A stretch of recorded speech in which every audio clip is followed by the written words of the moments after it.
Cześć, ja jestem Hubert, a w dzisiejszym odcinku będę się chwalił nowym obiektywem.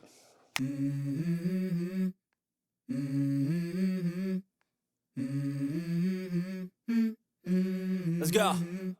Zanim jednak zaczniemy, krótka dygresja. Materiał nie jest sponsorowany, obiektyw kupiłem za własne pieniądze w cyfrowe.pl.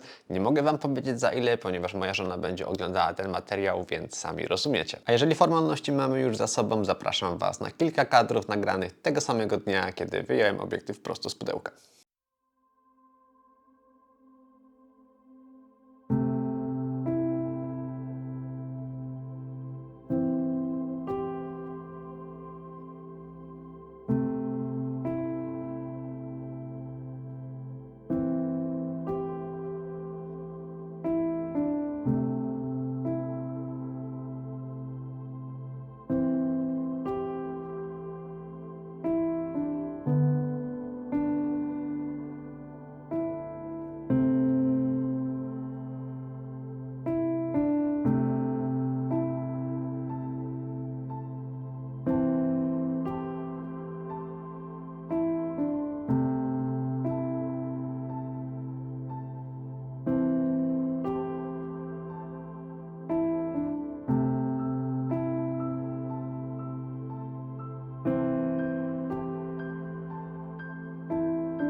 Kiedy obejrzałem ten materiał na komputerze po raz pierwszy, wręcz za nie mówiłem. Spodziewałem się obrazka wysokiej jakości, natomiast nie spodziewałem się, że ta jakość będzie aż tak wysoka. Obrazek jest perfekcyjnie ostry już przy maksymalnie otwartej przysłonie, a uzupełnieniem tego jest piękny bokeh.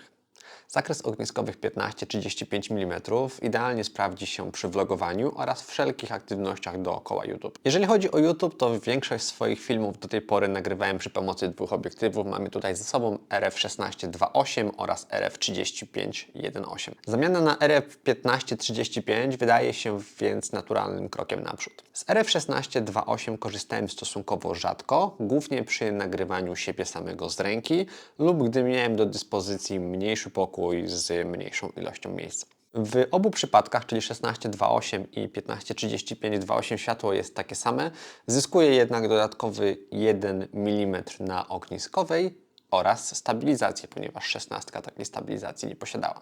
Jeżeli chodzi o porównanie z 35.1.8, to muszę powiedzieć, że do tej pory było to moje ulubione szkło, na którym nagrałem, myślę, największą ilość materiału do moich filmów. Sprawdzał się zarówno przy nagrywaniu z ręki ze względu na stabilizację, jak i na gimbalu, ponieważ był kompaktowych rozmiarów, niezwykle lekki. Utrata światła 1.8 jest jednym z największych minusów tej zmiany i myślę, że będę potrzebował dłuższego czasu, żeby się przyzwyczaić do mniejszej ilości światła. To natomiast co zyskuje, to fantastyczną jakość obrazu, którą mieliście okazję już widzieć wcześniej w początkowym materiale, oraz cały zakres pomiędzy 16 a 35 mm.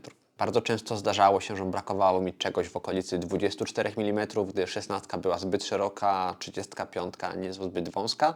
Natomiast chciałem uniknąć kupowania trzeciej stałki, właśnie 24, ponieważ myślę, że gdzieś w głębi czułem, że zmiana na L-kę nastąpi prędzej czy później.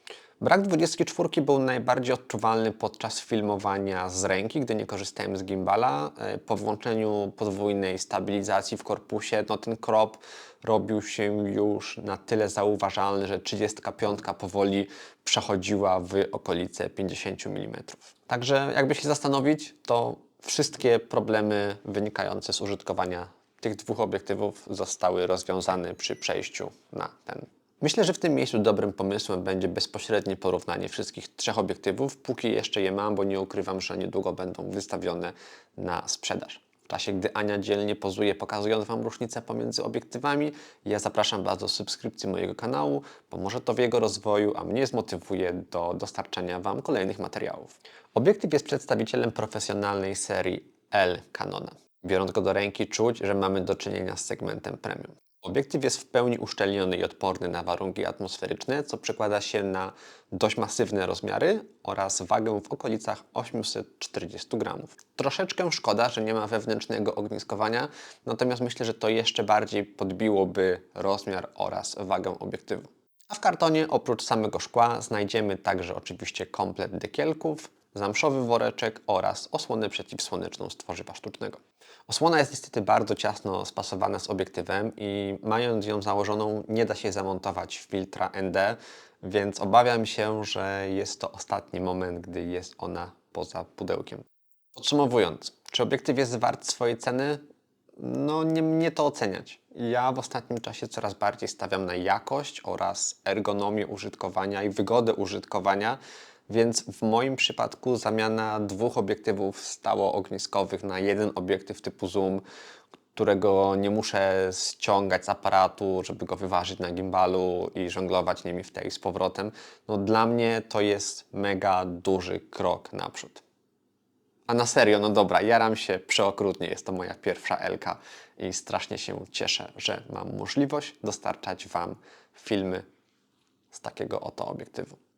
I to już wszystko na dzisiaj. Mam nadzieję, że informacje, jakie Wam przekazałem, Wam się podobały. Jeżeli tak, dajcie proszę znać w komentarzu. Z mojej strony to wszystko na dziś. Do zobaczenia w następnym odcinku. Pozdro!